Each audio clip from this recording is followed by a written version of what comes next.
Muy buenas noches, bienvenidos a La Controversia, un programa de la Franja de Opinión de Canal Capital. Transmitimos en directo y hablamos y discutimos sobre los temas cruciales del país en la semana. Esta semana ha habido un debate en todos los medios de comunicación y por supuesto en el Congreso sobre la reforma política, el equilibrio de poderes, y hay unos temas muy polémicos. Uno de ellos, que es como el emblemático para este programa, es el voto obligatorio. Sí o no al voto obligatorio, pero hay otros también como los aforados, como la lista cerrada o lista abierta, y esos son los temas que vamos a discutir esta noche con un panel especial que tenemos, porque tenemos a la directora de la Misión de Observación Electoral, que es una organización civil que hace seguimiento a las elecciones. Es una novedad desde hace unos años en Colombia, la sociedad civil haciéndole seguimiento a las elecciones. Alejandra, muchas gracias por acompañarnos. No, pues Leo, muchísimas gracias, siempre un placer estar en tu programa. Pues ojalá muchos colombianos hoy nos estén acompañando, y especialmente muchos ciudadanos de Bogotá. Angélica Lozano, representante de la Cámara de la Alianza Verde, también muy polémica en estos debates sobre esta ley y sobre esta reforma política. Gracias, Angélica, por venir. Un gusto estar acá y que los televidentes tengan elementos de juicio para formarse una opinión. Eduardo Enríquez Maya, senador del Partido Conservador nariñense, y también pues vamos a tener un debate desde el punto de vista de los conservadores sobre este tema. Muchas gracias, Eduardo. Mil gracias, León, y qué gusto estar con estos panelistas, y lo importante es que lleguemos a todos los colombianos para hacer pedagogía con ellos. Roy Barrera, líder del partido de la U y muy metido en este debate sobre la reforma política. Muchas gracias, Roy, por acompañarnos. Gracias, León. Saludo a los panelistas, a los televidentes. Lo del líder, más bien, digamos que obrero del partido de la U, ahora que hay por ahí un obrero famoso que se pone casco. No me ponga de líder. Están de moda los obreros. Están de moda. Ahora todos quieren ser obreros. Todos quieren ser. Bueno, sobre todo los que no lo han sido nunca. Vamos primero como a recoger unos conceptos, sobre todo sobre el voto obligatorio en los políticos y también en los ciudadanos, y venimos al debate.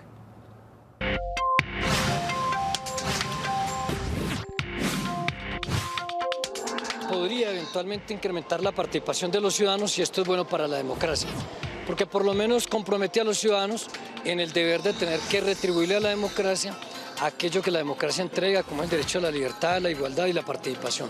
Va a haber incentivos, no digamos castigos, digamos medidas administrativas para inducir a la gente a que vote. Lo que se quiere es hacer una enseñanza, por eso yo la llamo voto pedagógico. El presidente quiere garantizar que con el voto obligatorio pues se logren los votos para que este referendo pase. Vienen las excepciones, establecer esa lista de excepciones es numerosa, es gigantesca, entonces eso hace que ya el proyecto empiece a ser inviable. Pero viene la otra parte, si el voto es obligatorio y usted no vota, entonces ¿cómo sancionamos al ciudadano que no votó? Debemos buscar unos mecanismos donde cautivemos al electorado, a esos millones de colombianos que están aptos para votar, y que sin duda alguna tenemos es que invitarlos y que motivarlos a que cada vez ejerzamos ese derecho. Yo no he sido tan partidario del voto obligatorio porque me parece que la democracia debe ser la creación de conciencia. Nosotros hemos considerado que una manera de derrotar el clientelismo, la compra y la venta de votos, es colocando el voto obligatorio, indudablemente con una política de mayores y nuevos estímulos a los electores. Aquí lo que hay es una apatía, una desconfianza, una ruptura del elector o del potencial elector con sus candidatos. Obligando, pienso yo que no se va a resolver el problema. ¿Por qué me van a obligar a hacer algo que no quiero hacer? El Estado colombiano no está preparado. Hay regiones de Colombia donde no se puede votar en este momento, dadas las largas distancias. Aún las situaciones de orden público pueden llegar a afectar ese establecimiento del voto obligatorio.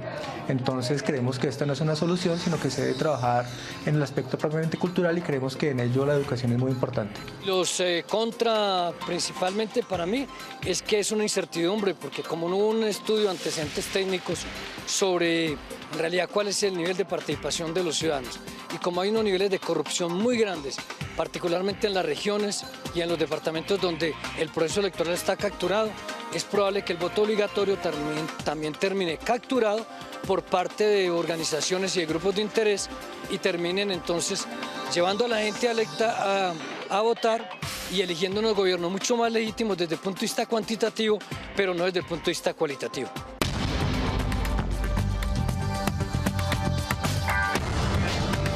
Cada quien tiene derecho a opinar, o sea, su voluntad pues no debería de ser, o sea, de que obligatorio no, que la persona vote porque quiera, no porque haya un decreto que diga que tiene que ser obligatorio. No me parece, porque eso es algo muy libre, es muy libre de hacer y la persona que lo tenga que hacer pues, o sea, por obligación no se hace nada bien.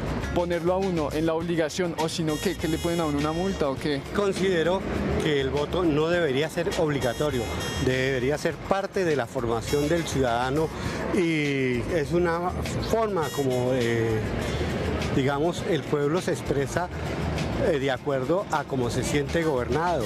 No estoy de acuerdo porque no refleja una verdadera democracia dentro de un país, porque al obligar a la gente a votar no permite que la gente lo haga o a conciencia o también lo haga porque pues lo desea y porque quiere transformar el país. Cada quien, digamos, decide cuál es su postura frente a la política y pues me parece completamente respetable las personas que no creen en el sistema actual. Si el voto obligatorio se llega a implementar, yo creería que es una manera de coartar la libertad del ciudadano para elegir si lo hace o no. Pensaría que hay algo detrás de eso que deja de ser libre y se vuelve algo intencional. Sí, me parece que el voto obligatorio sería como un incentivo, digamos, como una multa o algo así, para que la gente como que lo adopte y sepa que sí, tengo que votar. En cuanto al voto obligatorio, sí estoy de acuerdo, siempre y cuando haya beneficios para el votante. Me parece que es necesario para que los colombianos sintamos la obligación de la dependencia por el país. Creo que es muy importante, pero más allá de que sea obligatorio o no, creo que se va a hacer una campaña de conciencia ciudadana donde la gente no lo haga por obligación, sino que entienda en verdad el deber que tenemos con la política. Sería bueno implementar el voto en la medida en que esto ayudaría a fortalecer la democracia y que no ganen siempre los corruptos con los pocos votos que compran, sino que la mayoría de la población vota por quien realmente lo merece. Opino que pues no sería una mala opción porque pues en Colombia no existe la cultura del voto y pues es necesario porque luego la gente se está quejando de que pues las cosas no funcionan, pero pues no ejercen el derecho que tienen. El voto obligatorio en Colombia es necesario para una democracia mejor en este país. Es una falta de respeto con la individualidad, con los derechos del individuo, como decía Cantinflas, ¿sí me entiende? El man hablaba mucho del individuo y hoy en día eso es lo que menos se respeta. No, si me obligaran, pues no, yo no votaría.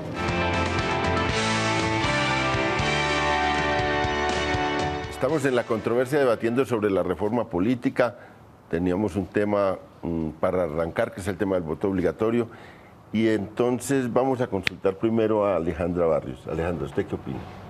Pues son dos posturas. En lo personal no me gusta.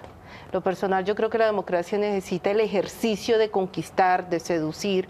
Tenemos que educar para participar, educar para decidir con todo el ejercicio de los derechos.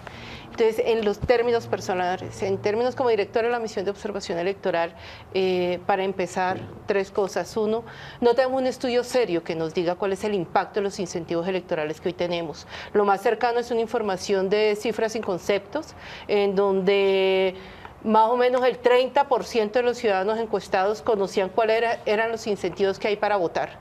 Significa que nos falta una pedagogía y revisar de verdad el impacto de los incentivos. En segundo lugar, en diferentes ejercicios y experiencias de voto obligatorio no se ha logrado demostrar que hay entre la obligatoriedad del voto y la formación de un ciudadano una relación directa. Cuando se quita la obligatoriedad del voto, volvemos a ver que la ciudadanía deja de votar. No vamos a encontrar mejores ciudadanos o más afectos a la democracia con un ejercicio obligatorio. Y en tercer lugar, yo creo que de manera muy juiciosa hay que escuchar a la registraduría. Hoy Colombia no se encuentra preparada para avanzar hacia una votación del 100% de los ciudadanos o por lo menos del 90% del censo electoral. Implicaría unos costos altísimos, tendríamos que duplicar el número de puestos de votación, de mesas de votación a unas 20.000 mesas de votación, 200.000 puestos, y eso se traduce también en mayores jurados de votación, es decir, implica una logística casi de la misma magnitud, guardadas las proporciones, que con la decisión irresponsable de llevar a la elección en el exterior a 8 días de votaciones.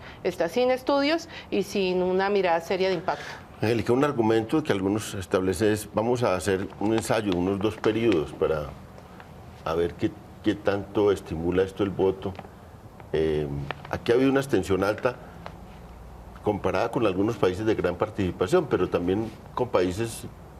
Tiene hoy en día una abstención igual a la de Estados Unidos, también Colombia. No es tampoco una cosa asombrosa, pero un ensayo sería conveniente. No, la Constitución es algo muy serio, envuelve la dignidad de un país, de los ciudadanos, como para que juguemos ensayo y error. Hoy se nos ocurrió, mañana cumple 2 meses este segundo mandato del presidente, y en lugar de estar volcada la clase política en ver cómo hacemos que haya más empleabilidad, en que los campesinos saquen sus productos, en la reforma educativa que necesitamos, nos tienen hablando de lo que le interesa al país político, pero no le cambia la vida a la gente. A mí me entristece que este proyecto, que es una colcha de retazos con muchos elementos de reforma a la Constitución, se haya acordado de los ciudadanos solo para una cosa: para obligarlos.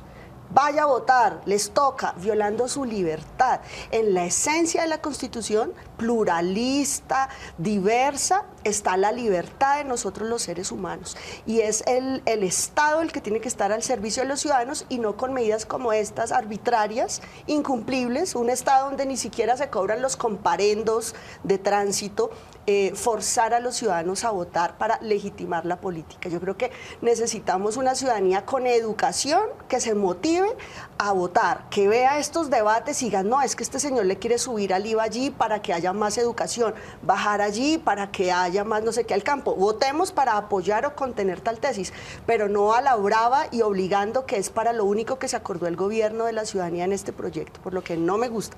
Roy, ¿de dónde salió la idea y cómo se ha movido esa idea en el Congreso? Aquí estaba leyendo yo un artículo de Elizabeth Ungar de hace varios años, donde ella recuerda que en el 2006 la primera propuesta que yo presenté siendo representante de la Cámara fue la obligatoriedad del voto. La he presentado en 4 ocasiones, sin éxito. Es un tema muy polémico. A nadie le gusta que lo obliguen a nada. Las circunstancias de Colombia son bien distintas. Empiezo por lo más simple: los comparendos funcionan. La gente sabe que no puede pasarse el semáforo en rojo porque termina con una multa severa. ¿De qué se trata este asunto, León? Yo creo que está claro que en Colombia, como en muchos países del mundo, la compra y venta de votos es la regla y no la excepción. Hay tal putrefacción en el origen, en la legitimidad del poder. Las reglas de juego son tan mezquinas, tan sucias. Esto, por supuesto, combinado con otros elementos. El voto preferente terminó siendo, en mi opinión, un pésimo invento en el que se establece una relación clientelar directa, una extorsión mutua entre el elector y el elegido. Y, por supuesto, eso desvertebra los partidos, no hay ideologías. Inclusive los competidores están en los partidos en una lucha caníbal, fratricida, que impide que la gente tenga claro cuál es la ideología de su partido o del otro partido. Yo soñaría partidos fuertes donde la gente vote por una idea, por el partido de la paz, de la guerra, de la educación, del medio ambiente, por la bandera principal de su colectividad, y no por un individuo que le compra el voto por cualquier medio, por la oferta de una hoja de vida, por el grosero sistema del dinero en efectivo o por cualquier otro. Pero si además de eso le agregamos que en las circunstancias de debilidad de la democracia colombiana por la compra y venta de votos, hay millones de colombianos, yo no voy a decir que 12 o 15, pero digamos 8 millones de colombianos que podrían venir a ayudarnos a salvar la democracia. Esos colombianos abstencionistas que nos ven ahora en el Canal Capital, que yo entiendo no quiere que los obligue nadie, son una garantía porque nunca vendieron el voto. Son ciudadanos limpios, si no ya lo hubieran vendido. No les da la gana ir a votar porque están hastiados de la política. Pero esos ciudadanos que no venden el voto, si cumplen con el deber de ir a votar, seguramente lo harán a conciencia, escogerán la mejor opción, pero además nadie les obliga a votar por uno o por otro. Pueden ejercer su protesta votando en blanco o inclusive entregando el tarjetón sin marcar, lo que hace un voto nulo, pero van a cumplir con el deber de robustecer la democracia y de hacer que los compradores de votos no sean los reyes de la jornada electoral. Necesitamos esos colombianos ayudándonos a votar. Creo que el voto obligatorio es una medida que ayuda a que la democracia colombiana sea más legítima. Y por supuesto, hoy pues hemos tenido quienes creemos en esa medida que es adicional para salvar la democracia, perdóname Angélica, pues una mala noticia, porque una voz muy importante que yo respeto mucho en los temas de paz, que es el doctor Humberto de la Calle, para mí de manera incomprensible, porque aunque el espíritu de la propuesta no es ese, porque por eso traje este documento desde el 2006, insisto en ella, claro que sería muy bueno que 8 millones de colombianos más fueran a votar por el referendo por la paz. Yo que defiendo la paz, qué bueno que no se queden por fuera de esa decisión tan importante. Pero el negociador de paz más importante salió a decir que el voto obligatorio era en contra de la paz. Todavía no he podido entender descifrar ese enigma de la Calle, que usualmente es tan sensato, pero aquí sí cometió un error inmenso y creo que le dio una estocada muy dura al voto. Yo lo que le entendí era que no era buena idea que se entendiera que por el hecho de la paz se ponía el voto obligatorio para forzar un poco a los electores que era parte de una estrategia a ir a votar allá. No, pero pues por eso aquí están las evidencias. En el 2006 no había propuesta de paz sino de guerra, y sin embargo nosotros creíamos que era importante invitar a los colombianos limpios que jamás han vendido el voto, que son apáticos, la mayoría no a que vayan a votar. No, mucha gente vende el voto. Sí, mucha gente, la mayoría en las reglas de juego actuales. El votante de opinión y el elegido de opinión, en el caso tuyo, por ejemplo, es la excepción. Todos podemos sentarnos en esta silla a decir que el 100% de nuestras votaciones de opinión. Las reglas de juego hoy implican que los electores estén acostumbrados a la relación individual. Pero no es la regla, son los políticos. No, la regla en el sentido estadístico. Es la generalidad y no la excepción. ¿Cómo cambiamos esa cultura política? Cambiando las normas, obligándolos a que haya unas reglas distintas donde el comprador de votos, reitero, no sea el rey de la jornada electoral. Don Enrique Maya, ustedes del Partido Conservador, ¿cómo ven esto? Bueno, brevemente para no abusar de la gentileza y sobre todo para hacer pedagogía con los televidentes. Los inventores de la democracia, los griegos, dijeron no obligue a votar. Los regímenes totalitarios votan el 99%, el 1% no vota o porque está enfermo o porque está en la cárcel. En Colombia no hay antecedente del voto obligatorio. En el año de 1942, Gaitán propuso el voto obligatorio, cortísimo, voto obligatorio. Y en la cédula aparecía quién votaba y quién no votaba. Y quien no votaba prácticamente perdía los derechos de ciudadanía que se recobraban con el voto. Y si alguien de pronto por fuerza mayor o caso fortuito no votaba, tenía que comprobarlo en la registraduría. Miren ustedes esa propuesta del año de 1942. El constituyente de 1991 estableció los mecanismos de participación democrática. No se cumplen 6, se cumple 1, el del voto, y ahora obligatorio. Yo creo que es un despropósito. No creo que sea bueno obligar, sobre todo en un país donde no les hemos dado los políticos seguridad a los electores para que salgan confiados a construir futuro depositando su voto en la urna. Bien conservador. León, cuando yo escucho a Roy, digamos, yo entiendo perfectamente la lógica en la que Roy presenta la propuesta de voto obligatorio, porque yo creo que una vez finalizado este proceso electoral, muchos coincidimos en que si después de estas elecciones a Congreso no le damos un estartazo al sistema electoral, es decir, lista cerrada, financiación, ojalá 100% del Estado, voto obligatorio para ver si con la lógica económica se lograba que no se pudieran seguir comprando los votos, una mayor vigilancia y control por parte de la Fiscalía para todo el tema de los delitos de participación democrática. Si no lográbamos eso, era muy difícil poder avanzar hacia procesos electorales más limpios y transparentes. Pero creo que se han venido decantando. Hay unas propuestas hoy, dentro de todo interesantes, en lo que se está discutiendo en la reforma de equilibrio de poderes, y creo que poco a poco tenemos que avanzar. Roy, yo hablé con un economista sobre el tema, porque la verdad cuando salimos de este proceso electoral, creo que la única forma que yo veía era o ponemos el voto obligatorio y lista cerrada, financiación 100% del Estado, o esto se lo llevó el que lo trajo. Y el análisis que me hacía el economista me decía, pueden terminar teniendo el efecto contrario. Es decir, un ciudadano tiene que ir a votar, y como tiene que movilizarse a votar y no se le está dando transporte gratuito en todo el país, no se le está garantizando 1 o 2 días a veces de traslado en las regiones más alejadas, lo que puede terminar haciendo es bajando el nivel del voto a tal nivel que basta solamente con lo del transporte para que vaya y deposite el voto por alguien para evitarse el costo de una sanción. Y me decía, ¿y para el Estado? El costo de un Estado policivo puede terminar siendo completamente contraproducente, porque si el ciudadano entiende que lo van a castigar, entonces inmediatamente empieza a generarse también otro tipo de economía ilegal alrededor del voto. Entonces, creo que, y por eso señalaba, creo que vale la pena, y a mí me parece importante la discusión, pero mirar los datos. Porque el argumento es fuerte de Es el económico, yo creo. Pero y ese es muy forzado, el economista ese que tú... No, porque bajas los precios, lo que terminas bajando es el valor del precio del voto. Lo que la economista, que era economista mujer, ¿no es cierto? Hombre. Lo que la economista no contempla seguramente el análisis es que la reforma no se puede ver a pedazos, en eso de alguna manera...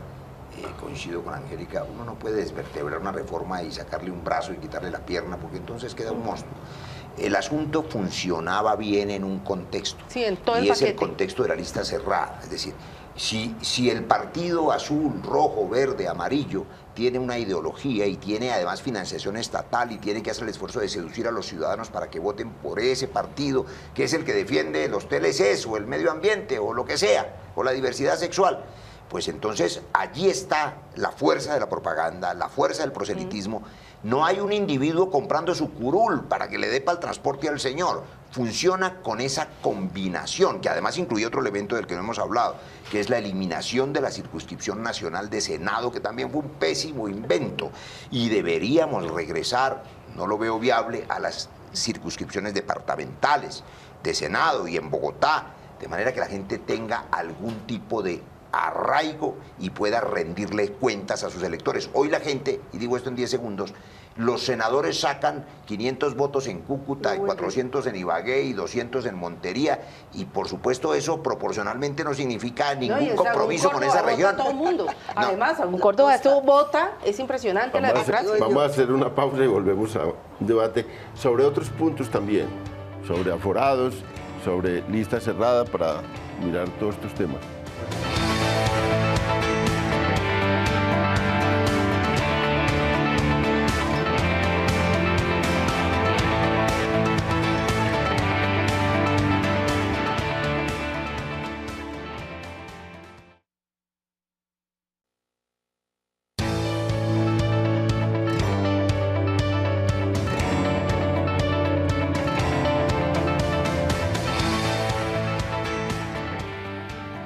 Estamos en la controversia discutiendo sobre la reforma política y Angélica estaba interesada en hablar un último tema sobre el voto obligatorio para que pasemos de pronto a lista cerrada y dejemos para un segmento final los aforados, la discusión sobre la reforma a la justicia. Lo único que debe ser obligatorio en nuestro país es la educación, porque un pueblo educado es el que va a saber decidir y va a tomar cualquier decisión en el sentido ideológico que quiera, pero es la educación obligatoria, con acceso real, con oportunidades y no solo técnico o el que no puede estudiar. La primera persona a la que yo le escuché el ideal del voto obligatorio como antídoto ante el clientelismo y los vicios fue Ingrid Betancourt. Ella decía, el mar de votación va a ahogar, va a hundir los votos comprados. Yo creo que esta es una hipótesis que manejamos en Colombia, pero que nadie la tiene probada, que aquí es como uno más sale del sombrero y no podemos jugar con ello. Y sí, para volver al principio, León, de ensayo y error, y hay 3 periodos de obligación, es lo que propone el Partido Liberal. Me parece muy poco liberal, antiliberal. La libertad y la dignidad parte por el derecho a decidir, a escoger, a votar o a abstenerse, porque cuando se abstienen nos dicen a los políticos, no les creo. Y en cambio hay mucho por hacer. Logísticamente hay que ampliar la oportunidad de inscripción, no solo 2 meses, 2 días a la víspera, sino todo el año, acercar las mesas a la gente. Hay mucho por hacer para facilitar, estimular el voto, antes que irnos por la fácil de obligar, que nunca resulta fácil porque no se va a cumplir. Doctor Enrique Maya, la lista cerrada, vamos para la lista cerrada, que yo le di una opinión sobre ello, porque digamos siempre se ha tenido la idea en los últimos años de que eso sería realmente fortalecer los partidos, combatir mucho los cacicazgos políticos basados en dinero y en dádivas. ¿Ustedes cómo están viendo lo de la lista cerrada? Bueno, en la Constitución está establecida la lista cerrada o la lista con voto preferente.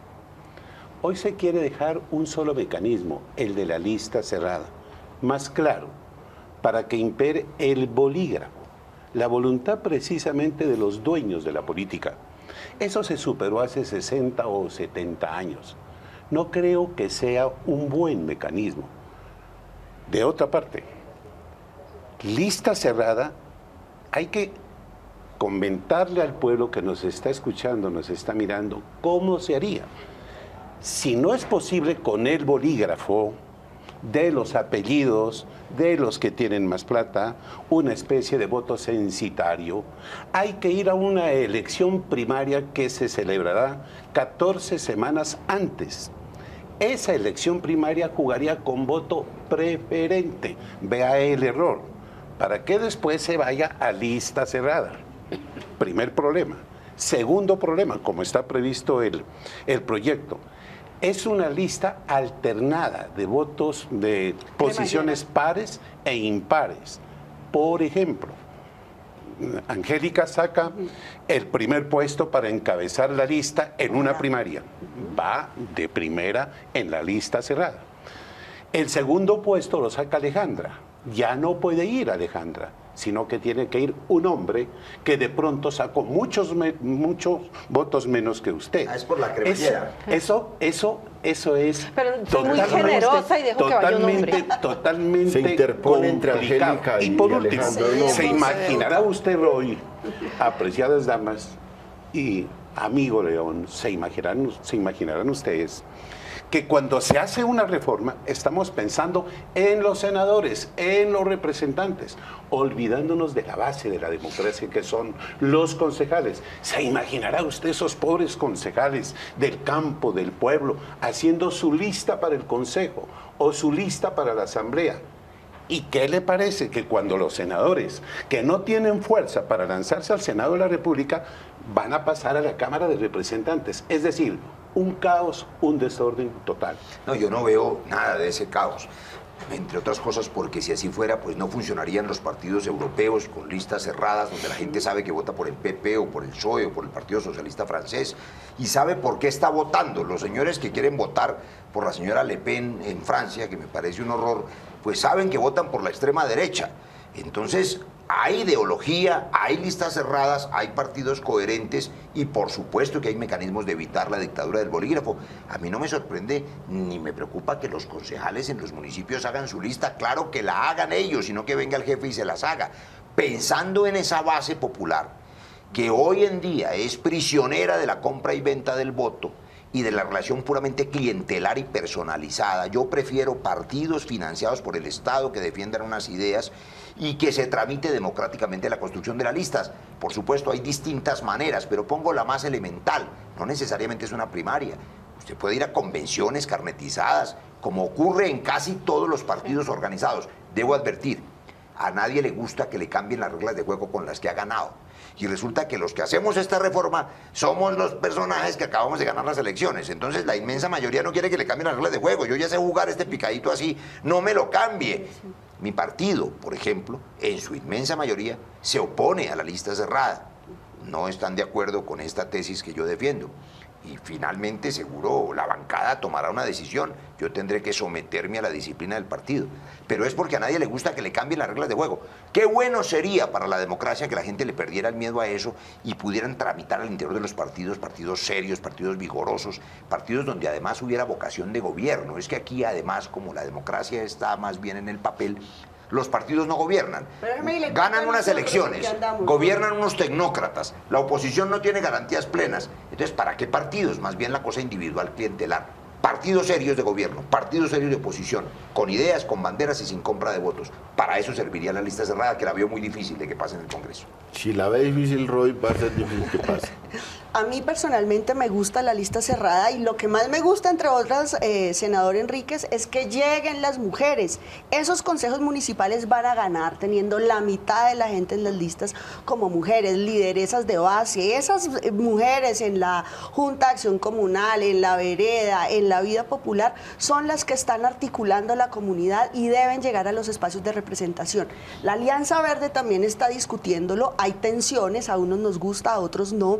El Polo Democrático, que está en la oposición y en la izquierda, se ha mostrado en contra de la lista cerrada porque hay pros y contras. Una versión es el voto preferente organiza directamente al ciudadano la lista. A mí me parece que facilita, cohesiona los partidos, que cuando yo diga voto Alianza Verde es porque me están representando en unas políticas y unos programas desde el nivel nacional hasta la Junta Administradora local, porque lo que hay actualmente en todos los partidos es un desorden, es de acuerdo a la persona, al sello que cada quien le impone. Lo vemos en el Partido Liberal, propone el voto preferente, propone un referendo para impedir el aborto, para impedir los derechos de los homosexuales. El Partido Liberal, no han sido los conservadores. Eso es un absurdo. Un país con partidos organizados sabe que ser liberal implica unas cosas, por eso, por ejemplo, me opongo al voto obligatorio y yo creo que es una transición que vale la pena, que es costosa y dolorosa, sobre todo para quienes nos hemos hecho elegir en voto preferente, pero que el país gana, sobre todo porque se puede financiar la política y auscultar mejor la financiación pública, pero hoy es cada quien ponga sus mochilas de plata. ¿De dónde? ¿Para servirle a quién? ¿Quién lo vigila? ¿Qué cuentas le rinde a los ciudadanos? Entonces, hay unas voces críticas muy válidas, pero ese es el debate. ¿Puedo un derecho de réplica? Sí, cortísimo. claro, tiene derecho a réplica.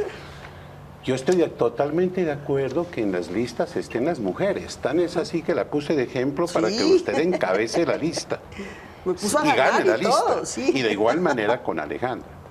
En segundo lugar, Roy acaba de decir una cosa importante, es que los partidos en nuestro país no son fuertes, no son serios. Es más, a la gente aquí se le ha dado el gusto que primero sea liberal, que después esté en otro partido de la U, en el Cambio Radical o en el Partido Conservador, paseándose por los distintos partidos. A los partidos en nuestro país les hace falta dos cosas, carácter y doctrina. Y por último, que qué bueno, como dice Angélica, la financiación para los concejales y cosas. Eso es lo que no hace el Estado. ¿Cómo le parece que de las elecciones pasadas hasta ahora no les reintegran los recursos a los concejales? Les exigen como 25 requisitos para volverles 200,000 o 300,000 pesos, a 1,000 pesos el voto, y les exigen que las cuentas sean certificadas por contador público. ¿Y cómo le parece? Porque ni a Roy, porque son ni a individuales, Angélica, ni a mí nos han regresado los recursos, no a nosotros, ni a los partidos, no nos han regresado los recursos de reposición. Si fuera la del partido no había ese problema. Pero ¿saben? Una anotación de 10 segundos. A mí me encanta este programa y en general los debates porque se empieza a ver el carácter, digamos, ideológico. El senador Eduardo Enríquez, que es uno de los más respetados senadores de la Comisión Primera, le aprendí mucho. Trabajamos juntos, la Comisión Primera, él la presidía, yo era el vicepresidente. Muy disciplinado, muy juicioso. Ha dicho que los partidos tienen que tener carácter y doctrina. Y eso es una lista cerrada. Como tenía Francisco Franco. Sí. Tenía carácter y doctrina. No, pero carácter y doctrina también puede ser una lista cerrada. Claro, es decir, pero depende de quién. No lo lleve hacia el otro lado. No, depende desde qué orilla ideológica. Robledo tiene carácter y doctrina. Y doctrina, y también es fundamentalista. Sí. Alejandra, desde esta experiencia de seguimiento a las elecciones, de los vicios electorales, de todo esto, ¿qué lecciones ha tenido usted frente a este tema de la lista cerrada? ¿Qué lecciones ha tenido la MOE? No, yo sí creo que tenemos que avanzar indiscutiblemente hacia la lista cerrada. Partidos fuertes es lo que necesitamos, partidos donde haya claridad ideológica, pero además eso tiene unos requisitos que es lo que más miedo da dentro de los que hacen el ejercicio de la política, y es cómo van a elegir el orden de la lista. Y yo sí creo que ahí parte, doctor Enríquez Maya, uno conoce su partido, Ya no son los tiempos del bolígrafo. Personas con el carácter que usted tiene, estoy absolutamente segura, no permitirían que dentro del Partido Conservador alguien llegue y haga una lista. Además, la reforma política del 2009 le puso unos principios a las organizaciones políticas. Uno de esos principios es el principio democrático. Tienen que encontrar mecanismos democráticos, reglas claras para que se puedan hacer unas listas donde el tema de inclusión de género tiene que estar completamente presente. Es increíble, Roy, que después de la Constitución de 1991, en 11 departamentos de este país, nunca se haya elegido una mujer a la Cámara de Representantes. Es decir, evaluaciones como esas tenemos que poner sobre la mesa para decir, tiene que tenerse en cuenta el tema de género, mecanismos democráticos para hacer las listas, pero yo también creo que si logramos hacer listas cerradas, fuertes, con identidad ideológica, también el tema de la financiación por parte del Estado tiene que ser mucho más consistente, mucho más serio, tiene que haber un reconocimiento a esas organizaciones políticas para que no pase lo que usted para está que diciendo. tengan carácter y doctrina los partidos. Y los ciudadanos nos puedan vigilar, es que hoy la plata es individual de cualquier lado. Sí, carácter democrático y doctrina participativa. Se parecen a los hombres, deben tener carácter y doctrina. Un partido sin doctrina es una cosa inexistente. Por eso, estas últimas colectividades, movimientos, poco han durado. Por eso yo reclamo la gloria de ser conservador. 165 años, somos uno de los partidos más antiguos en el mundo. Las reglas tenemos más años que los hegemonía. propios republicanos y que los propios demócratas de Estados Unidos.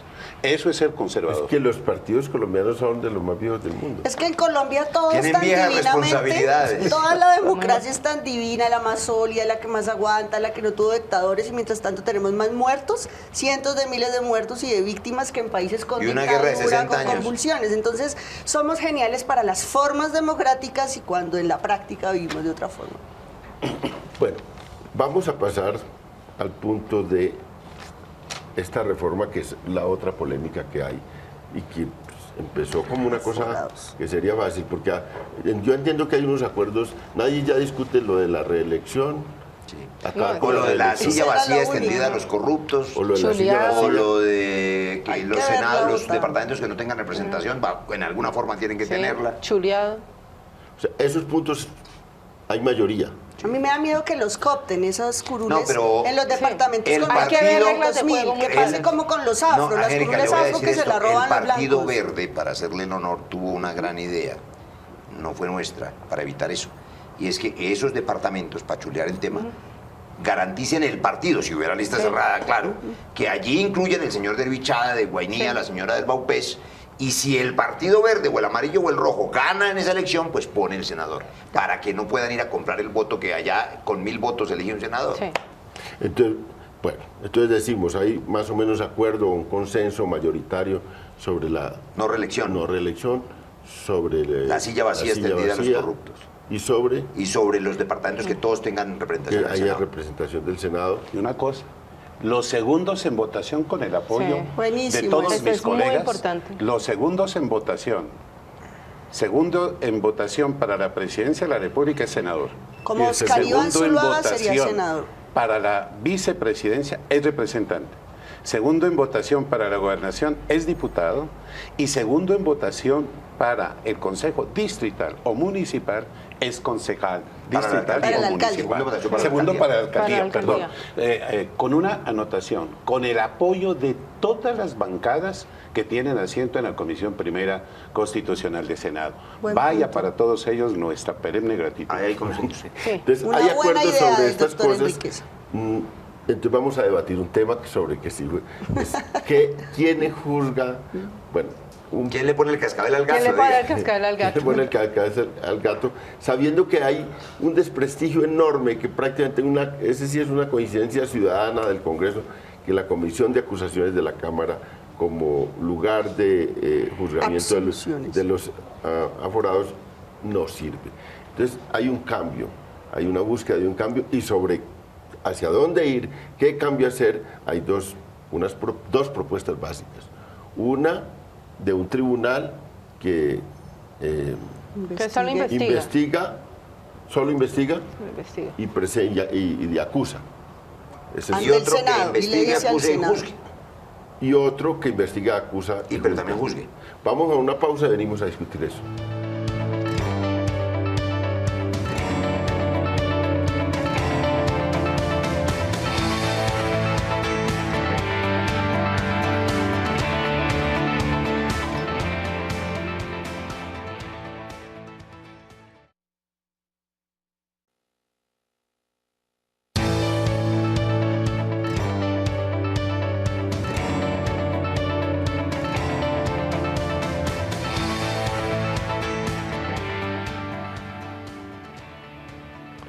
Estamos en La Controversia, transmite Canal Capital en directo, uno de sus programas de la Franja de Opinión, y hoy estamos discutiendo el tema de reforma política y caemos en un tema final para este segmento último, y es el de quién debe juzgar a los altos dignatarios del Estado. Ahí tenemos los de la Corte Suprema de Justicia, el fiscal, el procurador, el contralor, el presidente mismo de la República, qué tipo de tribunal y cómo se deben juzgar, y hay opiniones muy distintas sobre eso. Empecemos por... Pues es que yo estoy, León, muy confundida. Un tribunal está compuesto por jueces para poder ser un tribunal. Si uno tiene jueces, los jueces juzgan. Si se crea un tribunal compuesto por jueces que no juzgan... ¿No es tribunal? No es tribunal. Entonces, a mí realmente me tiene absolutamente confundida cómo se había hecho en la Comisión Primera. En el debate de la Comisión Primera se había logrado unos avances muy importantes para poder tener un tribunal, y hoy nos encontramos con una ponencia que además invito a los ciudadanos que les interesan estos temas que lean, donde nos estamos devolviendo a un tribunal que no tiene jueces, que solo investiga, y que por lo tanto no es tribunal y que va a tener las prerrogativas de unos jueces de la República frente a los más altos dignatarios, cuando esa no es ni su función ni va a ser su responsabilidad. Yo quiero dar ahí algo de contexto. Sí. Bueno, explica un poco las propuestas que hay para que el televidente pueda tener claridad. Lo que yo quiero es que la gente, un ciudadano cualquiera, el ciudadano televidente, ¿quién lo investiga y quién lo juzga si comete un delito, si alguien lo acusa? El fiscal municipal, seccional, y va ante un juez a juzgarlo. A los funcionarios públicos, como nosotros, servidores, los congresistas, nos investiga y juzga la Corte Suprema de Justicia. Pero en el Congreso, la Comisión de Acusaciones existe desde hace 2 siglos, desde antes, todas las constituciones desde 1800. La crearon, está integrada por congresistas, representantes a la Cámara, hago parte de ella, lo pedí para comprender por dentro por qué no funciona. Ahí a quién se investiga, a todos los magistrados de la Corte Suprema de Justicia, Consejo de Estado, Constitucional, Judicatura, al presidente de la República y al fiscal general de la Nación. Esas personas son investigadas por el Congreso. En la práctica, ¿qué ha pasado? Que los congresistas, como somos políticos, no somos investigadores, no somos fiscales, no sabemos técnicamente derecho. Yo puedo ser abogada, pero yo no soy experta penal como equivalente a fiscal ante la Corte. ¿En qué se ha traducido? En impunidad absoluta. Ojalá ningún magistrado, ninguna de estas personas haya cometido un delito, pero si lo cometió, nadie lo investigó y quedó debajo de la mesa. Esa es la tensión que hay hoy, que el proyecto busca quitar esa comisión de absoluciones y dejarnos a nosotros haciendo política y no disfrazados de jueces y de fiscales, y que una corte, un tribunal con gente elegida como la Corte Constitucional, con requisitos de magistrado, expertos en derecho, investiguen y juzguen. Ese es el sentido y esa es la tensión, porque ¿qué es más chévere? Que nadie lo investigue a usted, como ha pasado aquí, que nunca ha sido investigado a estas personas, o que se les cree un tribunal. Y eso es lo que pasa. Ese es el Tribunal de Aforados. Ese es el Tribunal de Aforados. Es una propuesta que hay. Donde se amplía, y ya entrego la palabra, ¿a quién más? Al procurador, al defensor del pueblo, al contralor general, porque hoy estas personas son investigadas por el fiscal general de la Nación. Entonces hay un choque de trenes, porque es muy poderoso el fiscal, el procurador, la contralora, como lo acabamos de ver, y unos sí tienen fuero y otros no. Entonces lo que está de fondo es, queremos unos altos funcionarios exentos de justicia, que nadie los mire, que nadie los investigue, como ha sido hasta ahora y por 2 siglos, o queremos ese supertribunal. Y yo creo que Colombia no merece ningún ciudadano sin Dios ni ley. Todos los funcionarios públicos, por altos que sean, merecen ese tribunal que investigue y juzgue. Nada de pedirle permiso al Senado, porque ellos también son políticos, tan políticos como la Cámara. Entonces se trata en política y no en derecho una posible sanción. Roy, ¿y la propuesta del gobierno y la propuesta que A ver, en dos frases. Esto sí le importa a los televidentes. Decía Angélica en su primera intervención que esto no tiene importancia. Resulta que si hay algún ciudadano, que además es juez, que nadie lo juzga, pues puede abusar del poder. Como también es importante que la política sea más limpia, porque eso afecta el funcionamiento de toda la sociedad. Por eso, en el Tribunal de Aforados hay una gran discusión. Cierto, desde 1821 se impulsó en Colombia que existiera una protección para los que toman grandes decisiones. Pongo el ejemplo más grueso. El presidente de la República simboliza pues toda la jefatura del Estado. Si al señor lo meten preso porque violó una norma de tránsito o porque tuvo un accidente, pues eso genera unos efectos políticos muy graves. Entonces se necesita un fuero que proteja a los que toman grandes decisiones. Las Cortes en Colombia han tomado decisiones muy duras y muy valientes en materia de parapolítica y las tomaron porque tenían esa protección. Lo cierto es que la comisión de acusaciones no sirve y hay que reemplazarla.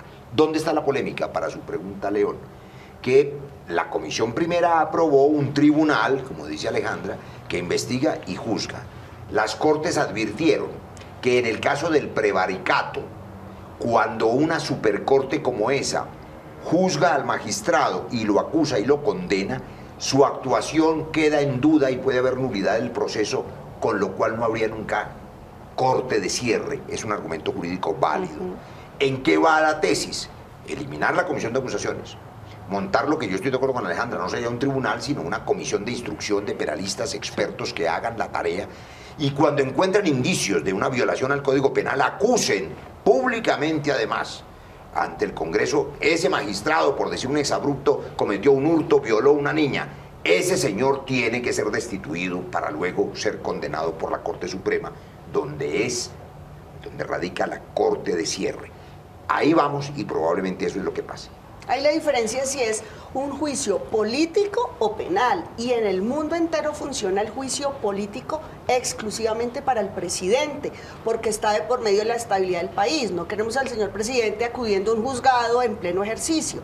Solo para el presidente ese tribunal, pero a los demás y sobre todo a los magistrados, que son la autoridad máxima en ley, se les debe juzgar con base en ley, en los códigos y no con unos beneficios reservados exclusivamente para el señor presidente de la República. Mire, es que entonces el presidente, ahí en ese caso para el televidente, el presidente tendría, ¿qué tribunal lo acusaría? Político exclusivamente el Congreso. Al presidente solo la Cámara lo investiga y si hay mérito lo juzga. Recordemos el proceso 8000, la impunidad en que quedó porque la Cámara declaró precluido y que no había pruebas sobre el presidente de la época, Samper, que es el único caso, el caso que más lejos ha llegado en la Corte. A pesar de esa impunidad, necesitamos que el presidente sea investigado públicamente en el Congreso. Estamos hablando de equilibrio de poderes. Y en lo que hay un total desequilibrio es en la investigación, en la acusación y en el juzgamiento de los aforados constitucionales. El constituyente del 91 dejó unos controles en los poderes. Que nos controlemos al interior, nosotros, por decir un ejemplo, investigando al presidente de la República. La Corte investiga a los congresistas. En fin, nos cruzamos las competencias. Con esta aclaración para el televidente. En el único país del mundo donde no existe inmunidad parlamentaria es en Colombia. El único país del mundo donde no se aplica la doble instancia es Colombia. El único país del mundo donde no tiene aplicación el principio non bis in idem es en Colombia. Al congresista, por un solo hecho, lo investiga la Corte Suprema de Justicia, el Consejo de Estado, con pérdida de investidura, pérdida de derechos políticos de por vida. Lo investiga la Procuraduría, la Contraloría y, por supuesto, la opinión. Ese es el desequilibrio total que hay para investigar a los aforados constitucionales. Tantas vueltas y revueltas. Se volvió a la propuesta inicial que aparece en la reforma a la Administración de Justicia. no era tribunal, sino una comisión. Era una comisión de instrucción. Una comisión de instrucción que investiga, informa a la Cámara para que, si lo estima conveniente, acuse ante el Senado de la República, y si el Senado de la República lo estima conveniente y hay el acervo probatorio correspondiente, pasa el asunto a la Corte Suprema de Justicia. Ahí entregamos las dos posiciones.